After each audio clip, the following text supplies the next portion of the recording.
I wanna be a billionaire. I ain't getting no sleep till I see $1 million every week. I wanna be a billionaire. I ain't getting no sleep till I see $1 billion every week. I wanna be a billionaire. Billionaire. I wanna be a billionaire. Billionaire. I wanna be. Ladies and gentlemen, how you doing? Welcome to another episode of Sleep is for Billionaires, the podcast. I am your host, Jonni Vegaz. Now today, ladies and gentlemen, you're in for a treat, so take some notes. I got a very, very, very special guest on my show today. This woman is a female phenom. Okay, she's the owner of Spin Gym. She's a TV host, actress. She has over $1 billion in sales. Oh my God. I mean, let me hold something. Ladies and gentlemen, Forbes Riley. How you doing today, Queen? I will tell you, actually, it is our day. It is Women's Day if you're watching this live.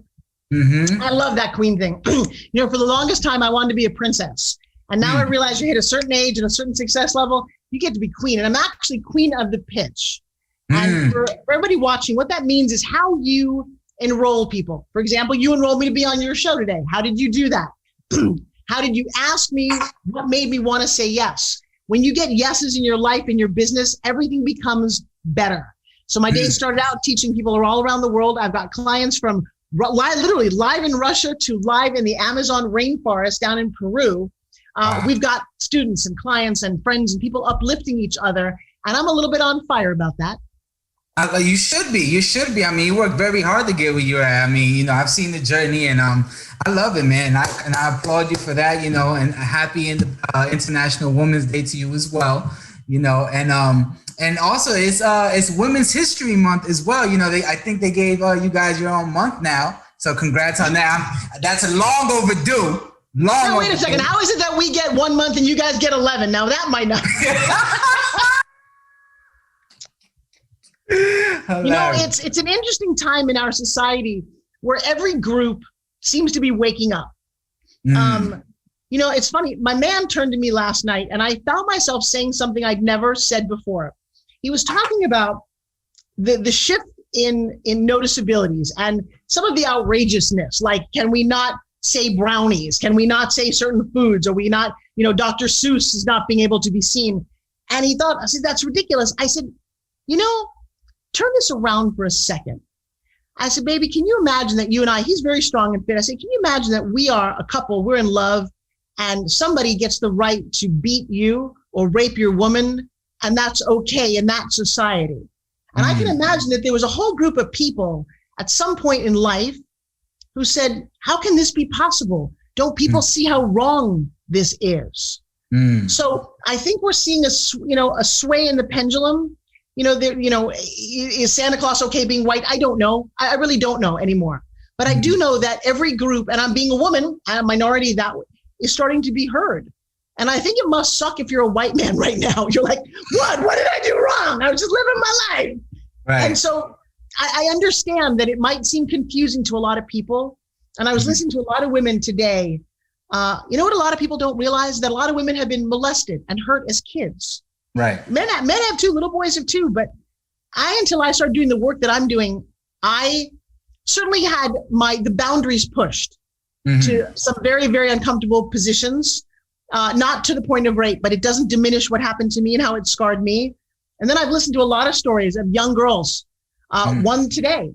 Can you imagine that you have a beautiful mother and father, but your grandfather is molesting you for years and you don't want to hurt your family, so you don't say anything? Have you ever heard this? I never heard these stories. I don't think any of us have heard these stories that 90,000 little boys who went to the Boy Scouts were touched, molested, whatever, outside the 90,000? That's crazy. That's a lot. I think we have to seriously start waking up and talking. And I think that's the joy of Clubhouse, of podcasts like yours, of just platforms where I don't think the voices have been heard. And I'm excited to be part of this new wave of waking up. No, I agree 100%. Me too, man. I find it very, very sad that, you know, the young boys and girls had to go through that. You know, I mean, I heard those stories, never by a first person, but always something on TV I watch where, you know, you see movies about kids getting molested by priests in their Catholic schools and stuff like that. And it's sad and it sucks. And you don't know what that can do to somebody mentally in the future, you know, so.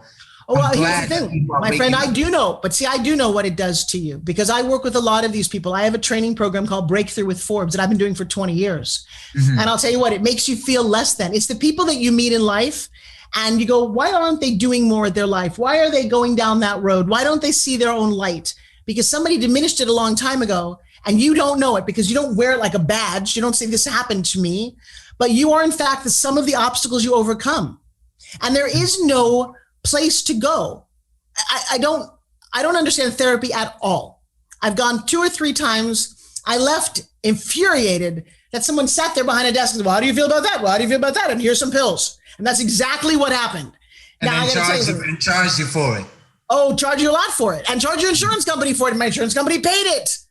I can't get my insurance company to pay for a broken leg, but they paid for that. So systems don't work. We have been lied to as people, as a society, forever. And then you have to go, wow, well, if you've always been lied to, how do you find your own truth?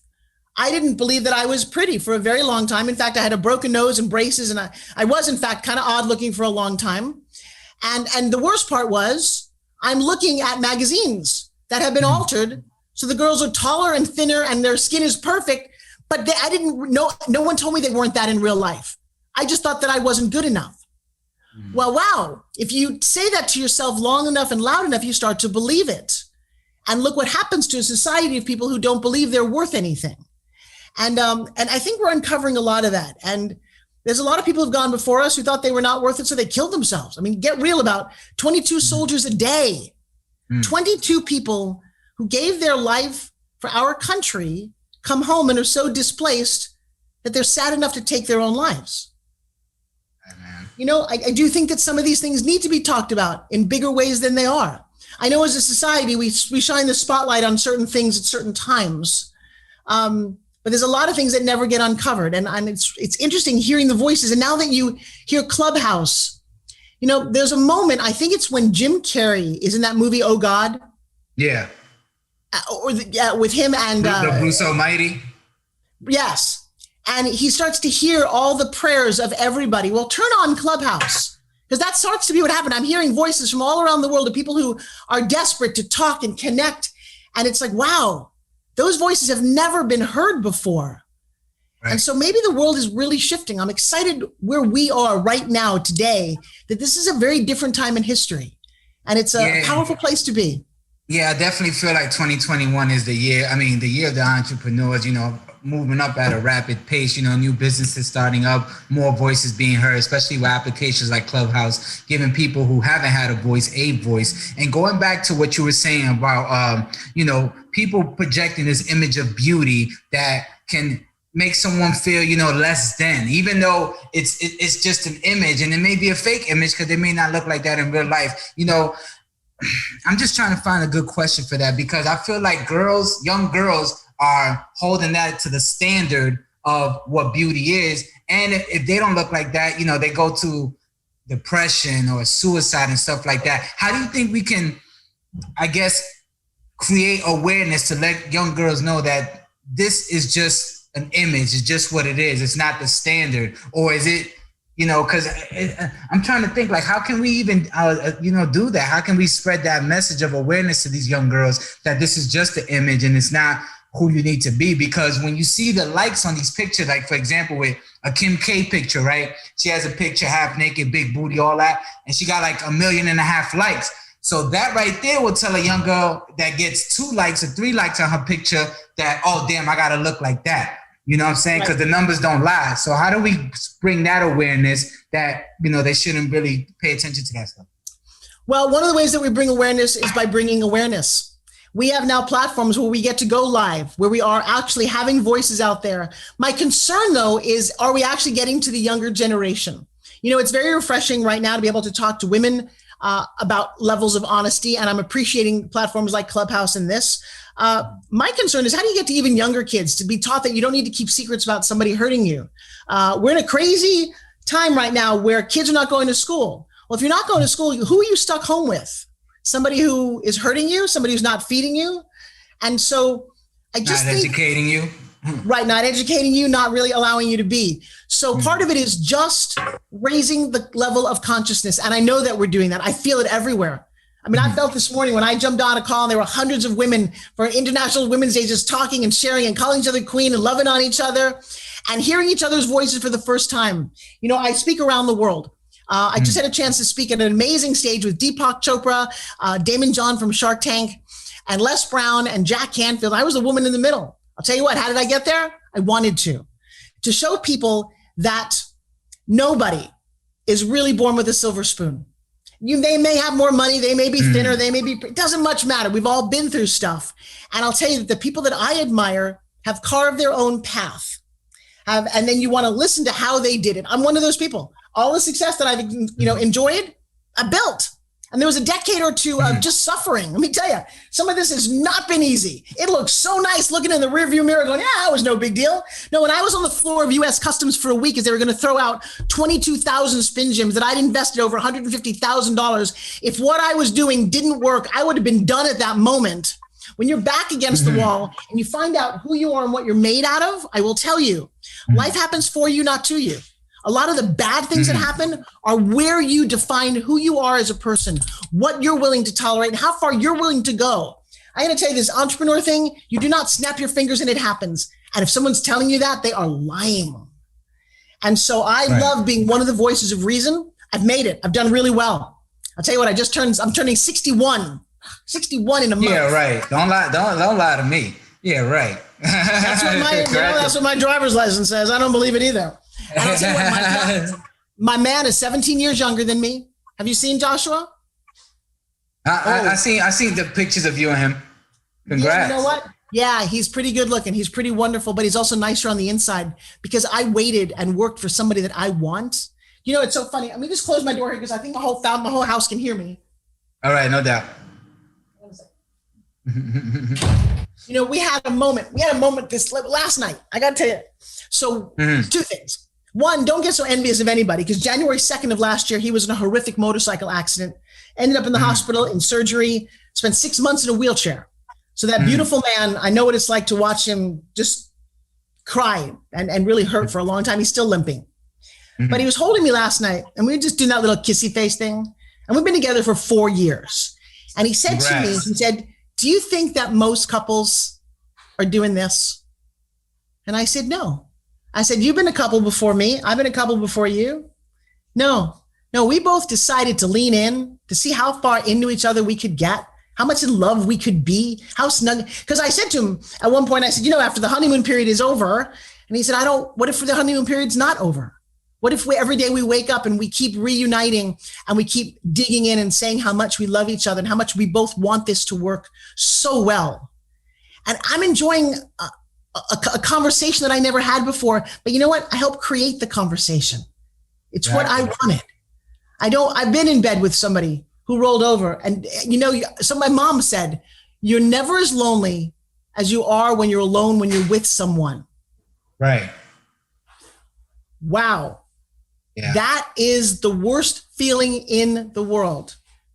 Because what are your recommendations? So what are your recommendations to kind of stay in that honeymoon phase, quote unquote, because even with my relationship, I've been in a relationship with my woman for 5 years. We have our ups and downs, you know what I'm saying? When the honeymoon phase is over, right? And things get real. So, but at the same time, we both give our collaborative efforts to keep the spice in our life, to, keep things exciting, keep engaging with one another and make sure the communication is strong. So with that being said, in your relationship, excuse me, what's your suggestions to kind of, I guess, keep the honeymoon phase going, with each other, because we understand things get real, we both got to pay bills, we both got to do this, that, both got to work. Oh, I get the down part of that. And by the way, there's been some yelling and screaming. This is not Shangri-La over here, but I will say a couple of things.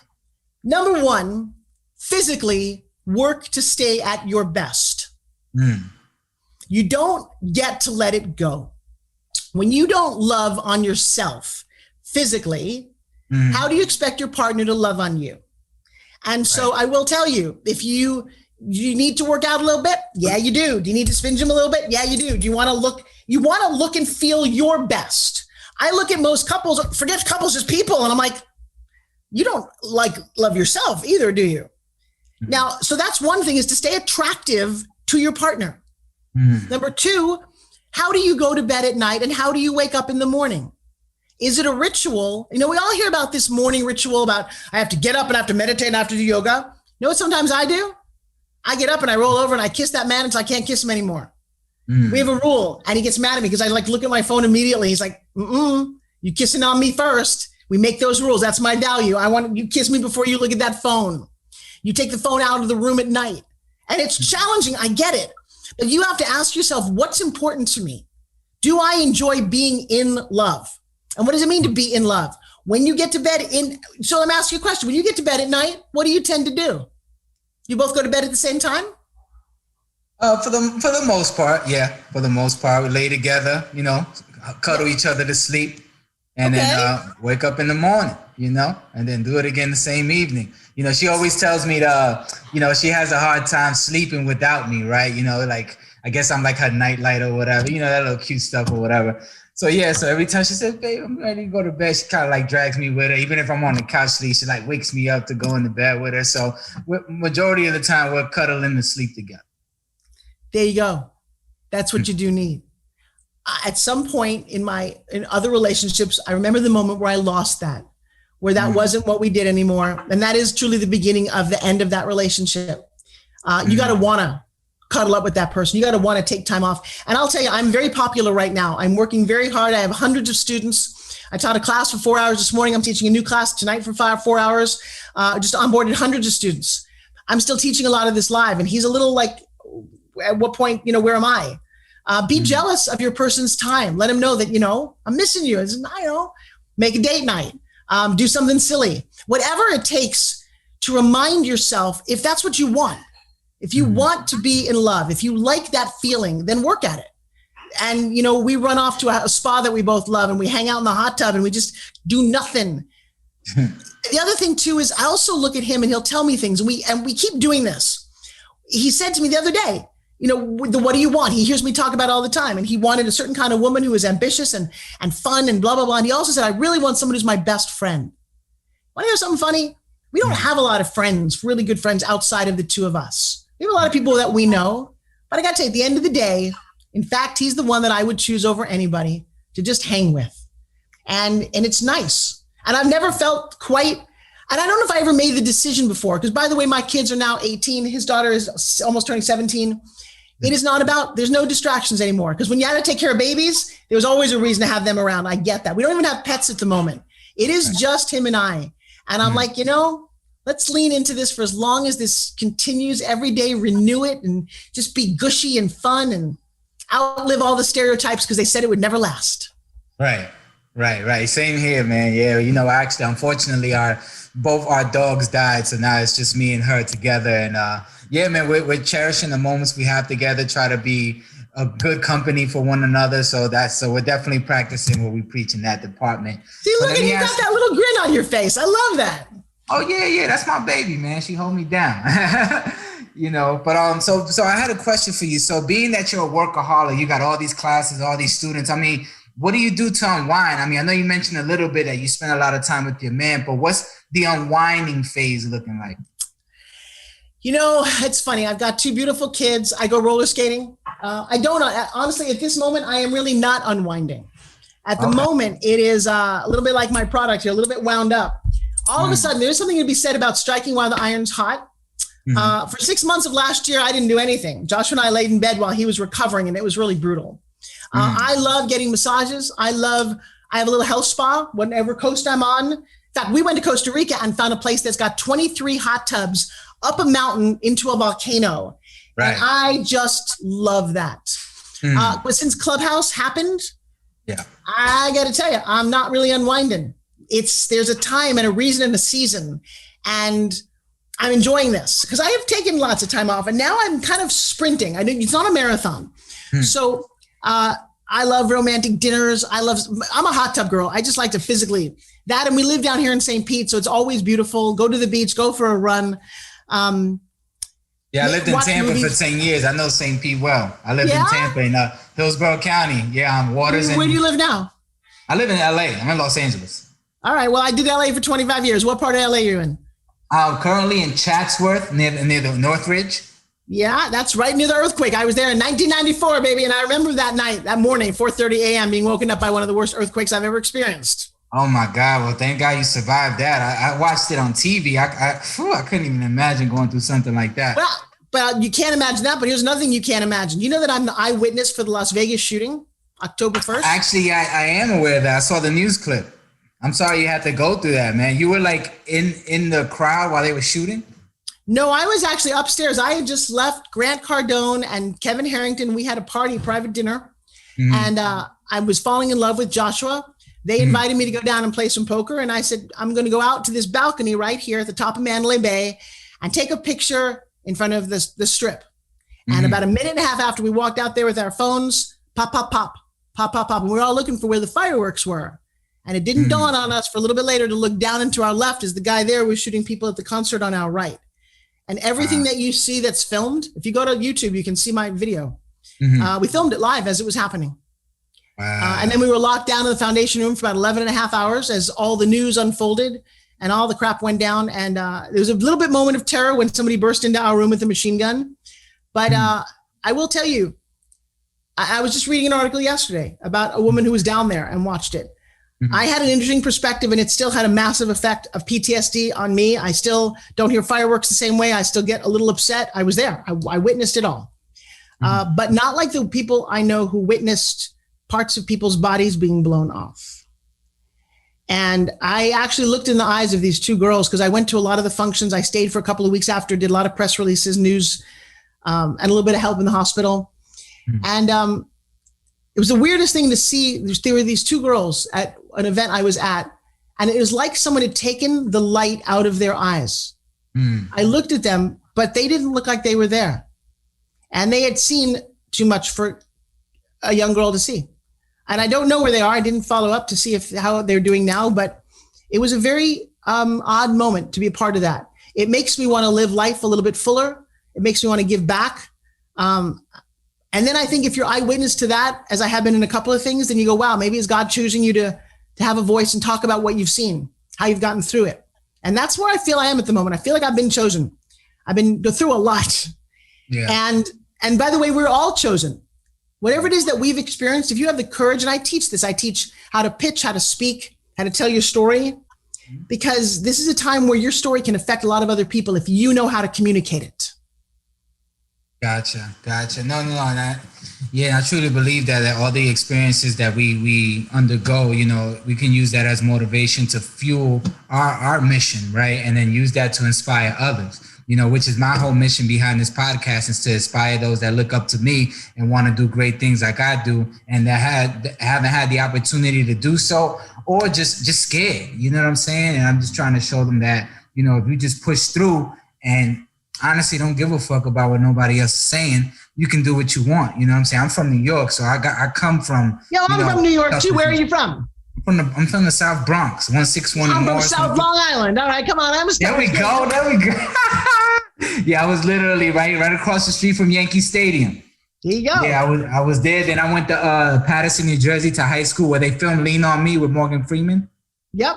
I went to that high school for about 3 years. Then from there, I went to Tampa, Florida, stood there for about 12 years, and now I've been in LA for about 4 years. And I came here chasing the, the entertainment dream, acting, music, stuff like that. But during the pandemic, I had to kind of diversify my attention, because prior to that, I was doing nothing but sales, telemarketing companies, magazines. So let me ask you a question. As the pitch queen over here, what makes you a very good salesperson? I put the customer's needs first. And honestly, I feel like not too many successful salesmen do that. They're always thinking about that next dollar. And you can tell that type of attitude kind of, it projects in their actions and how they try to push people to go make a decision right then and there, where you're not really listening. You're not practicing that 80-20 rule, which is listen 80% of the time, speak 20% of the time. And I like to practice that to give the best customer service I can be, because that's not only going to lead to a sale, but it's going to lead to future business. And that's what I'm all about. Now, how did you come to this incredible attitude? Honestly, man, just years of experience, because I once was that salesman that just wanted the money, just wanted the next buck. And that was because of my situation, rent coming up. I don't got all the money. Oh, I'm desperate. I'm smiling and dialing until I get the sale, but at the same time, as I grew and I got a little bit more comfortable with my situation and I got a chance to, it was really my last job as a admissions representative where I worked for a college and, you had to interview these students. I'm talking from minimum an hour and a half to 3 hours on the phone with one person, walking them through a slideshow to better their career, right? At the same time, interviewing them on how to get accepted into the school. So that tactic kind of helped me train to listen more, you understand, and kind of really take their desires, interests, and motivation to succeed and use that as motivation to get them to further their education. So doing that process. Can I ask you a quick question? What's your first memory in life? Memory in life? Yeah. My first memory in life, I would say, it's, oh man, honestly, the day my real father left my mother, like we were just, I remember being in the living room and we was just kind of chilling and they had a little, argument. I don't remember what they were saying, but I know he just walked out and closed the door. And then next thing I know, it was just, birthday cards and phone calls from him. You know what I'm saying? Let me ask you a question. How old were you at that point? I want to say maybe 3 or 4, maybe. What decision do you think, just pretend that you might know, what decision did that little boy make about life at that moment, do you think? At that point, I mean, I just, what I could remember the most was being there for my mother as much as I could. Give me a decision. What decision did you make about life? Because I'm going to show you something really interesting. I know you're a little boy, but think about it. Dad walks out and then you kind of figure out. My decision was I vowed not to leave my family behind. Got it. I think the decision was that you vowed to not let anyone else dictate who and what you could be. Mm-hmm. Okay. Because I see how that played out in your life. Mm-hmm. And kind of interesting how a moment which you could have decided something different. You could have decided, screw it, I hate people, and you could have been very angry. But I don't think you did.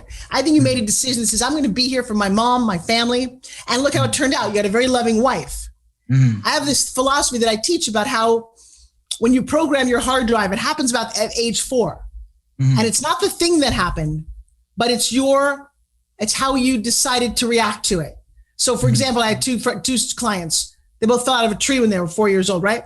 One broke his leg, group of strangers take him to the hospital. He becomes a pastor because his decision was people are always there to help you. The other one falls out, his family's not there. His decision is screw mom and dad, no one's ever there when you need them and you can't trust people. He's in jail. Wow. Same thing happened to them, different decision. So interesting, if you look at how your life, you were kind of destined to be the guy who figures it out and make sure that mom's good, your wife is good, you take care of people. Right. No, thank you for identifying that. I didn't even put two and two together because, when you're going through it, you're not really on the outside looking in, you're just living it, right? And it wasn't until I got older that I started taking bird's eye view of the situation and kind of analyzing why things played out the way they did. So well, the reason I asked is that you have a success mentality, and I don't hear that a lot. See, because one of the things that happens, the reason that you remember that moment is that when emotions are heightened, that's when your neurons fire, and those are the memories that you remember. You don't remember what you had for dinner 4 Thursdays ago, but you remember a memory 35 years ago, right? How did that happen? Well, because there was a pretty heightened emotion. Usually it's a negative emotion. Because we only get so happy over a birthday present or a Christmas present. Yeah, that's so nice, right? But when something really bad happens, we mark that and we hang on to it. So it may be bad, but what decision did you make? A lot of my young girls make a decision if they hear mom and dad yelling and screaming, oh, I should be seen and not heard. And their entire life, they're seen but not heard. Or I don't trust men and those are not good decisions because it's a 4-year-old making the decision. Right. You can rewire some of that. So if your decision is not serving you, one of the things that you need to know, or people listening to this, is that if your life is not serving you at the moment, if you're like, why can't I be more like him? Why can't I? It's because you don't have the same hard drive. You don't have the same operating system. And if there's one little piece of code in your hard drive, One little piece or a virus, the whole thing doesn't work right. Right. But I will tell you, because the brain, if none of it's happening now, it's all neurons and all little things firing. You can actually go in, and what I like to do is called reboot it up, rewire it. You actually recall it. Whatever we recall the memory, we rewire it, boom, we reboot it, and you can actually make your future different than having it written from your past. So how does one kind of check themselves, right, at that point, where it's like, okay, I need to do a reset. I'm all over the place. I'm doing too much. Find a coach. You know what? Let me tell you something. This is what every great athlete has in common. They have somebody coaching them. You know why? And here's what a coach does for you, whether it's me or anyone else. If you're the coffee in the cup, right? What's the letter on the outside of the cup? You can't see it, can you? Outside, you can't see it. Yeah. Well, I can see that it says D because I'm the one looking at it. Because I, as the outside of your coffee, now not just me, but any coach, I see you differently than you see you. And so that's just one of the exercises. That's why Olympic athletes have coaches. You know why? Not for every day. It's the one moment where they're like, I don't want to get out of bed. Bam, get out of bed. I don't want to do one. You tell me you want a gold medal. You lift one more time. You run one more race. You do the thing when you don't want to do it, that's where they'll push it. You don't know why you do this. We'll uncover that. We'll get that through, because you never see the things that I was in business with Serena Williams a long time ago. Doing a Mission Cool towels. And she said she had 5 coaches. I'm like, okay. She had an exercise and a weight coach and a this. And then she said she had a tennis coach. And I'm like, excuse me? You're the best tennis player in the world. Why would you have a coach? That's what a normal entrepreneur would go. Why do I need? Because she's like, I can't see the game. I don't know what I'm doing wrong. I don't realize that my elbow is dropped. My coach had lifted up again. And I didn't even know it was dropped. Right. Bam. That's the winning point. That's the winning. So you don't see who you are from the outside in. So if you're on this journey, you got to have some sort of mentor to look up to. Somebody you can have a lot of mentors. Somebody who's moved down the road before you got there. You want those people. You want to be in a mastermind with people around you who think like you do. I hang out with millionaires and billionaires. I have to tell you something. They don't talk like broke folk. They just don't. They don't say certain words. They don't think certain things. They have very big aspirations and they go and they get them done. How do I know this? This little book here. This is one of 3 books that I've published since 3 months ago. Okay. What? These are compilation books, right? It's an amazing publisher of mine. We created a 1 habit book. I will tell you that with a 45-minute filling out about 1 habit that makes you successful or not successful, and like under $400, you get to be in a book with lots of fun celebrities. You get to have a book in your hand. You get to give out a piece of credibility, and you become a best-selling author. That's, my other 2 books that took me 3 years to write. I had the wrong mindset. I had the wrong, oh my gosh, I agging up. Nope. I will tell you, we did one habit for entrepreneurial success. This one for post-COVID. We had the idea 18 days later. I had all 100 authors in here, and it was published and in our hands. Next one coming up is on Clubhouse. The next one beyond that is 1 habit for a thriving home office. And the next one is 1 habit for people who've lost over 100 pounds. These are important, fun books. I know, right? And we get to hang out. I'm just changing the way people are. You want your own book? Here's crazy things. Coaching. I got these guys to write a book. They loved it so much they put me on the back. It was very nice of them. I've never had anybody do that before. These 2 books, within the last 8 weeks, thought of, talked about, published. That's awesome. So maybe certain people, right. So if you come into my world, you say you got a dream, you better be careful because we're going to make it come true. I love that. And that was part of my next question because I wanted to see what your advice is specifically for me, right? So, a little bit about me. I got a little sales background. Right now I got a brand. I'm pushing Sleep is for Billionaires, right? Explain Sleep is for Billionaires.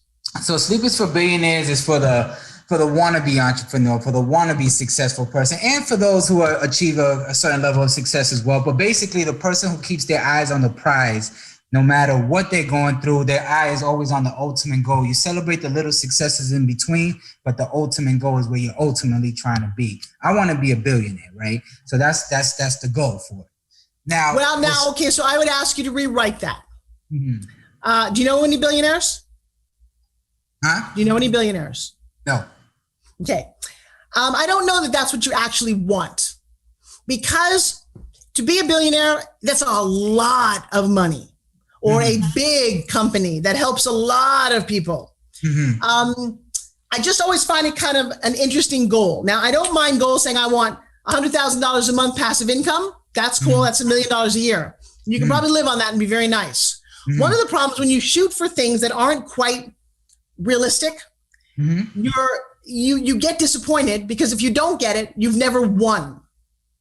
Are you a millionaire yet? No.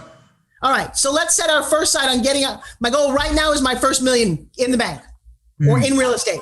And I would set that as a goal and an intention, because it's actionable, measurable, and you can get that. And if you say that to people, they'll help you. If you say you want to be a billionaire, they look at you like going, okay, whatever. That's just a phrase.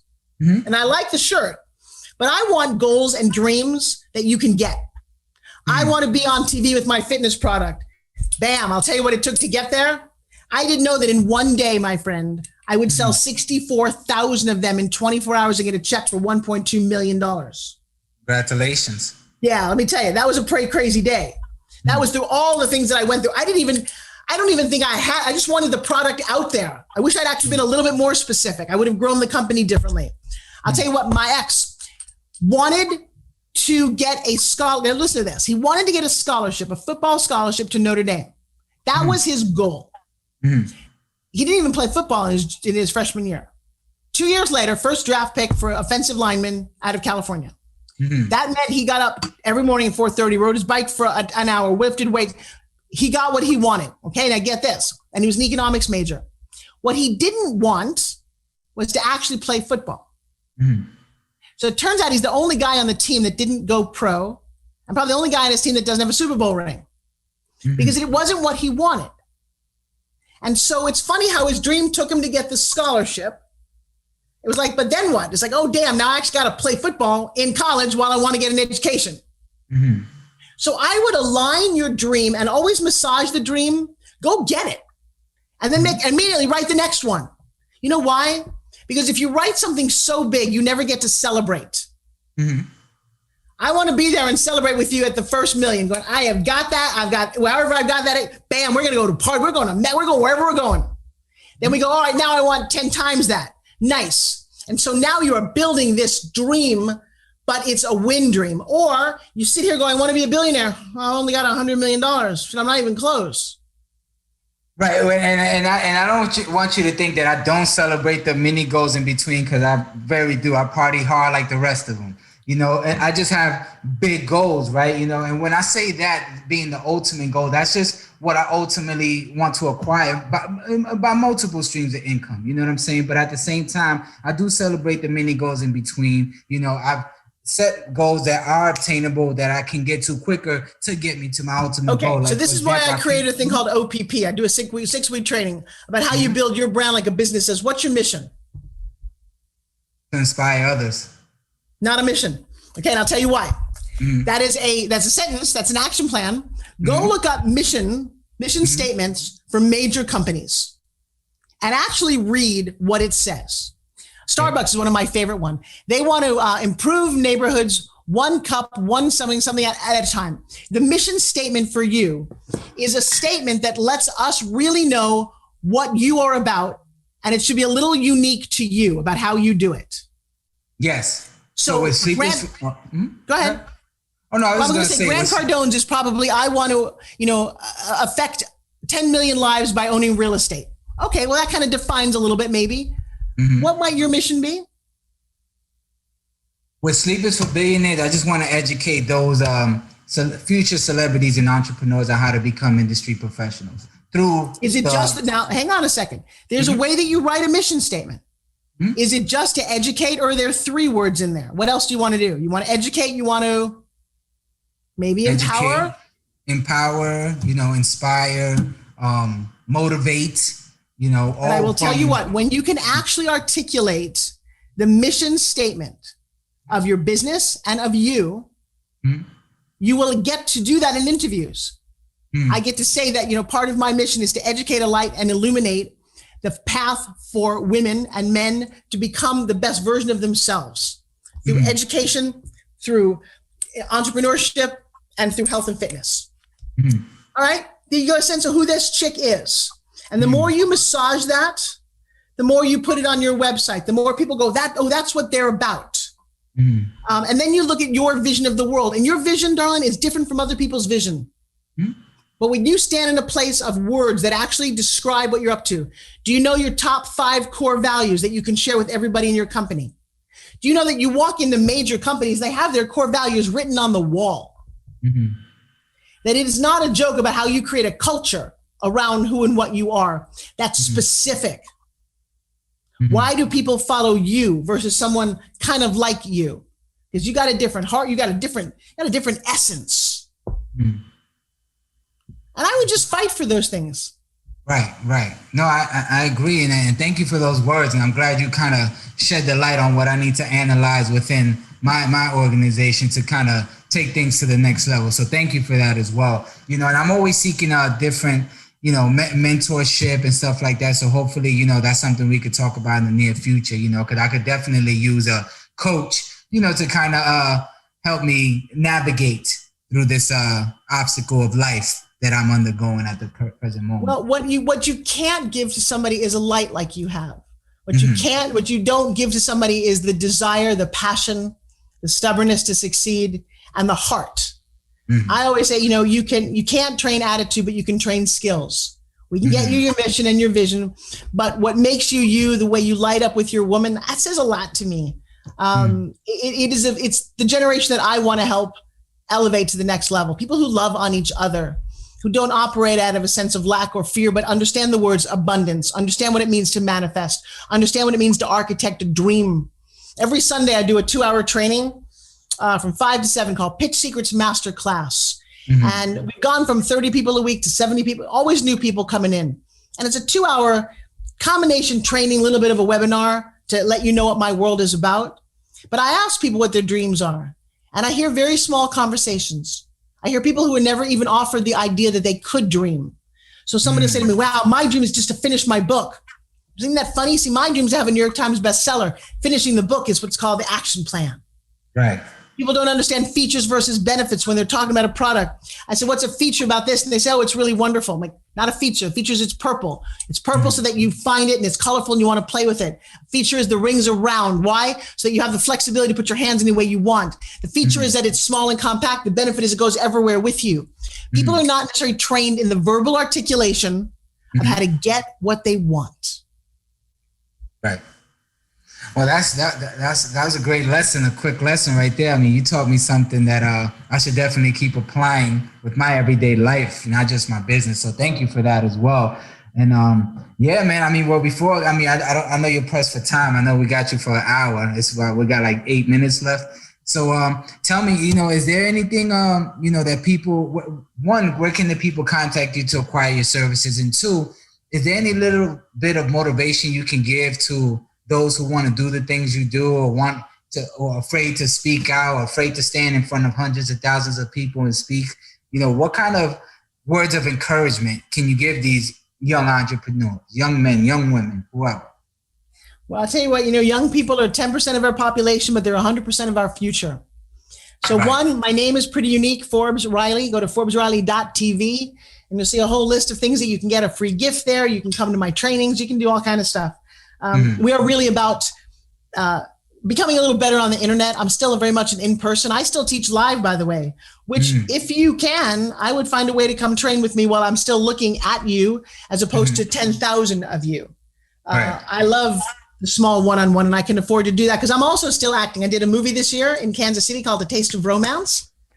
I got an infomercial coming up next week, my 193rd infomercial for a fitness product. Awesome. And I still keep my hands and all that. I love that. But it's funny because I wanted something. I wanted to be Julia Roberts and Sandra Bullock, maybe sort of. And I've done lots of movies. I've acted in lots of TV. If you go to YouTube, you can find hours of stuff to watch about me. I helped start the X Games for ESPN. I've had a crazy, wonderful life. I do think, though, that the universe had a different plan and that it wasn't about me. And I know that because I remember very clearly one night I'd won a huge award. I've won lots of awards. I like winning awards. Those were the first speeches I ever made, was at a podium with an award in my hand. And it got very addictive to be able to talk on stage. But one night I had won a really big award and I was having personal issues and my family wasn't there and I was alone in Las Vegas. Party was over. I was wearing a very tight designer dress. I don't think I'd eaten in 4 days. And I found myself sitting at a slot machine with my award and nobody else. And I was really unhappy. And I looked around and I thought, what the hell am I doing? I said, I just won one of the biggest things in my entire career. I got it. Yay for me. I don't have a job tomorrow because as an infomercial host, you never know where your next job's going to come from. Right. But there was nobody loving on me. And it was at that moment I had a real kind of come to Jesus moment. You're like, something missing here. And I had to sit there and figure out what was missing. And it was crazy. Like, okay, so you got the money in the bank, you got the great clothes, you got everything that you said you wanted. I don't think you've wanted the right things. And it was a really interesting moment where sometimes you get to be your own coach. And I said, I need to reinvent my definition of love. I need to decide that what I want right now is I actually just want somebody to look in my eyes and tell me that I matter to them. Mm-hmm. And I shifted some things. And that happens a lot. I can remember being on my knees in England before I found this product at a low point in my life. And it's at those moments where you look in and then you look up. It's okay to ask for help and guidance. And it's also okay to say, I've done it all. I gave my all and I'm stuck. What's next? Mm-hmm. And I don't think people realize that on the road of life, if you want high highs, you've got to expect low lows. And the universe seems to be watching that how you handle that will either propel you up or propel you out. I've had friends who've gone both ways. And I'm just in it for the long haul. I am enjoying the ride. It's been crazy bumpy. Mm-hmm. But you are the sum of the obstacles you overcome. So if you can step in for a second and go, I didn't come from a great education or a great family. Who cares? The truth is actually only you seem to care where you come from. When I meet you for the first time, I don't know anything about you. And it's a funny thing when you go to meet people like that. Watch how they'll tell you their shortcomings. Mm. I do this every Sunday. You'll watch people going, oh, well, COVID's gotten this and I don't know. Baby, I didn't ask for your law. I don't know you. Mm. You could tell me that you're on a path to discover. You could tell me anything you wanted. The other thing that I find is interesting, I don't know your family either. I don't know if your dad was Tony Robbins or not. Right. And the funny thing is, your brain doesn't really always know the truth either. Mm-hmm. If you keep saying the same bad stories over and over again, you start to believe them. You make them your limiting beliefs, and then you act as if that's true. Mm-hmm. What if you acted as if your mom or dad was the best thing in the entire world? What if you acted as if you were the most loved child growing up? What if you acted as if you are incredibly beautiful and wildly talented? What if you acted as if you couldn't fail? Mm. What would you do then? And if you can sit there in a place of what would I do if I couldn't fail? You might get on that stage and talk anyway. You might say hi to that person that intimidates you. You might write that book or swim that ocean or whatever it is, if you knew you couldn't fail. The problem is most people put the limitation right before the expectation, and they never get to the good stuff. I think it was someone who said, my biggest fear is not that I aim too high and I don't get it, it's that I aim too low and I do. Mm. That's where most people seem to live. I've never been like that. I just haven't. And every time I talk like this, I'm reminded of what do I get to do next and bigger.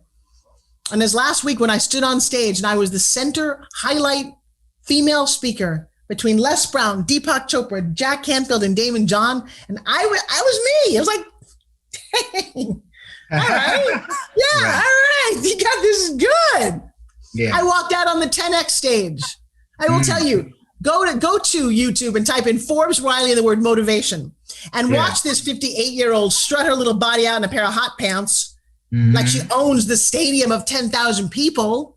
Because I walked out there as if this was and I did that move that I love. And it's like, somebody gave me a rap song and it goes something like, I'm Forbes Riley. And it's really funny because apparently I had this badass attitude of I did it. And I'm unapologetic about it right now. Right. And I'm here to serve by showing you that I did do it. I didn't take any money from people. I didn't sleep with the wrong people to get here. Mm-hmm. I passed up a lot of things to make sure that I wrote this life on my own terms, I think, so I could show some little girl or boy out there that they could too. that with enough drive, I had very little resources and very little money. Everything that you see that I created. Everything you see here, I created out of a dream. And I didn't know how. I still don't have any idea how I did most of this stuff, but I never stopped to ask. I know that I said one day to myself, I said, I want to go skiing.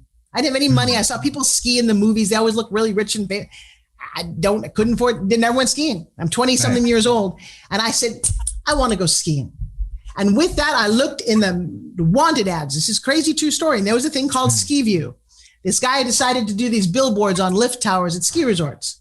And he wanted somebody who had an entertainer skill like I did. I'd worked at Club Med. He actually said Club Med in the ad. Now, I know what the first question is going to be when I walk in the door. Do you ski? And I said, of course I do. Got that out of the way. Then I proceeded to get the job. Right. Maybe I'd never been on a pair of skis when I got the job. He said, great, I'll see you in 4 weeks at this location. You know what I did? I booked the next 2 weeks at the ski resort to learn how to ski. Don't fight for your limitations because you will achieve them. I love it, man. Words to live by. I love it. Now, you mentioned something earlier. You know, I know, hoping I press for time. You mentioned something earlier when you were saying that you hang around a lot of like rich people, and you notice one thing, that they don't talk like broke folk. And I notice when people kind of don't speak their dreams into existence or have that negative just vibe all the way around, even in the way they talk, that it comes to fruition in their life. So can you tell me a little bit about the difference between how, I guess, a rich person would speak versus a broke person that you mentioned, you know, that they speak differently? Think about it. Hang out with your friends and listen to what they bitch and moan about, what they talk about, what they focus on. Somebody who's got a lot of money is talking about stocks, talking about assets, about cars, about things that they deal with. My recommendation is go read Rich Dad, Poor Dad. Everybody should. If you don't know the difference between an asset and a liability, you get some money in your pocket. What do you do with it? Do you go buy that new car, or do you buy that new painting? How would I want a painting for? Because it appreciates in value. If you invest in real estate, you can buy a new car, you drive it off the lot, it's already depreciated. Why would you want to do that? Start to understand money. People who've got money understand that it's something to be played with. They don't save it. They use it. They invest it. They grow other people's businesses. They're always looking at ideas. See, the difference in rich people is they talk about ideas and concepts. Broke people talk about people. Oh, you know what he did? Or you talk about, it's not big enough. You got to dream big. You got to act big. You got to have big expectations. And by the way, that comes with some pretty big bills. You know, you get that big house. I'll tell you what, all of a sudden you're writing checks to the maid, to the gardener, to the pool boy. I'll tell you what, all of a sudden your bills start piling up. You better make sure that cash flow is coming. Just because they got a big house does not mean anything. Some of that big houses have no furniture. Do you care? Do you care what somebody sees you wearing? I will never. This is not a joke. I will never buy a $1,200 pair of shoes or a $6,000 pocketbook. Never. Like my daughter just said, well, Mom, but if you buy a Birkin, it increases in value. I said, okay, if that's why you'd want to buy it, but I would never take it out because I'd spill my lipstick in it and ruin everything. Right. So I took a group of kids down to Saks one day. I was wearing sandals. I didn't grow up with money, so I know the value of a dollar. A sandal is a sandal. There's a $1,200 pair of freaking sandals. It was the same piece of leather with a little strap and a buckle. And I'm like, you see the price tag here? This was like $29 at Payless. It was maybe not, who knows? There's no pride in sandals. I don't care what color if the bottom of your shoe is red and you have a Louboutin, screw you. You know what? I want a pair of shoes that are comfortable and funky. I have a pair of shoes in there that have a little panda bear on the heel. Cutest things you've ever seen, $100. I'm very proud of that. I love funky. I love different. I'm not wearing Louis V. I'm not wearing any label that is not endorsing me to wear them. You better pay me, little Ralph Lauren. You want me to wear your stuff? I'm like, no, a little product. Screw that. I don't want any of that. I completely am anti all of that. Take the $1,000 you spent on that little pocketbook, buy a $100 bag and give $900 to a kid who can't eat. You tell me which one makes you feel better. Right. And so I remember I hung out, my first job as I was a social secretary for a billionaire, and I watched a lot of stuff that went on. And I remember one of her friends at one point, she had a $3,500 suit. There was this place in Beverly Hills you could buy that kind of a suit. And she bought like 6 of them. And I looked at her and I said, what? Really? And she said, oh, they last forever. I got to tell you something. I'm pretty funky. Anything that lasts forever has got to be a style that I am not interested in. Right. So I don't know who the Joneses are, but I don't need to impress them. You know what impresses people? A great attitude. You want to invest in something? Get some beautiful teeth if you don't have good teeth. Make sure your nails are done. Make sure that you look like money, but it isn't the kind of watch that you wear. You got to look like money with no jewelry on. Well, that's interesting. You know, there's a way when a person. How do we do that? Oh, you know what? Find somebody that you admire. See how they walk, how they talk, how they sit. I hung out with people who got a lot of money. I was very embarrassed at first. I didn't know how to eat. And I'm not kidding about that. I was in the car. Mrs. Grace turns to me one day and she says, "Can you get Louis Vuitton out of the trunk?" And I'm like, "Who's in the trunk?" Okay. Right. That's pretty darn naive. And she looked at me and said, "Oh, you'll learn." And I said, "Yeah, I will." And if you want to look like money, learn. If you have to go work in the yacht club so you can hang out and watch how people are, see what you like and what you don't like, and then make up your own rules. Because I got to tell you, if you can't look like you have got money just in how you walk into a place, you know, the richest man in the world, like West, still drives a station wagon. What are your values? What do you want? Like you said, you want $1 billion. No, I don't think you do. I think you want to know that you've earned $1 billion or that you've got $1 billion in assets. I would be careful how you'd phrase that. So, you know what? I want 100,000 apartment buildings around this country that generate money so I know that everyone's got a place to live they can afford that's nice. If that generates $1 billion, that's great. But that's a little bit of a different way you say it. I want to know that through my teaching, my books, and my education, that any and every entrepreneur understands how to articulate better so they can pitch to get what they want. It's a powerful dream. Make sure the words that you use affect other people in the way that you intended. No, I appreciate that. And I'm definitely going to take all that into consideration. And again, you know, I'm sorry I'm keeping you over the time. Yeah, man, I mean, I look forward to speaking with you again. I mean, I learned a lot on this call just for me, for my personal endeavors, you know, and if I didn't do it too good of a job explaining my mission statement for Sleep is for Billionaires, I apologize. I have so much. It's not about apologizing. Let me tell you something. How old are you, my darling? 35. I got 25 years on you. Is that crazy? No, not crazy at all. No, but it just means I've been down the road a little bit. What I love is that given the platform you created, that we get a one-to-one, because I don't do one-to-ones with people. I will for an interview. And I appreciate that, but people ask me all the time to mentor them. So you got a great little education. And I will tell you, use and leverage that you've gotten me, the $2.5 billion host, to go get the next person, to go after Bradley or Ed Milet or Grant, whoever it is that you want, go after them. Now, here's my only thought about you. Are you on an iPhone or an iPad? I'm on my laptop. All right, take your laptop, stick it on 8 books, and look at me eye to eye. Yep. Yeah, now we're having a real conversation. Right.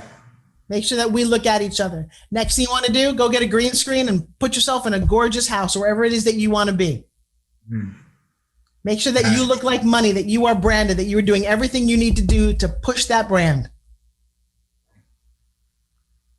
No, thank you for that. Yeah, no, just that little bit of advice, I'm sure will make a huge difference, especially with the quality that you know of the show. When you hear Sleep is for Billionaires, you know, you want to see that, you know, glamorous lifestyle around you. But, you know, again, you know, my audience is the ones that want these dreams to come true, that are seeking. And let's go get it for them. Let's go get it for them. Everybody has the right to get all these things. And I do got to go. I got a quick 4 o'clock. I'm going to give you a big hug. Thank you, my darling. Thank you for giving me the opportunity. TV. Come hang out with me on a Sunday at my training. I adore you, and I thank you so much for your time. Thank you for your time as well. I appreciate you. It's been another episode of Sleep is for Billionaires, the podcast. Jonni Vegaz, Forbes Riley. Stay tuned for more episodes to come, and thank you for watching. I wanna be a billionaire. I ain't getting no sleep till I see $1 million every week. I wanna be a billionaire. I ain't getting no sleep till I see $1 billion every week. I wanna be a billionaire. Billionaire. I wanna be a billionaire. Billionaire. I wanna be a billionaire. I ain't getting no sleep till I see $1 billion every week. I ain't gonna make a friend. I just came to handle business. Had too many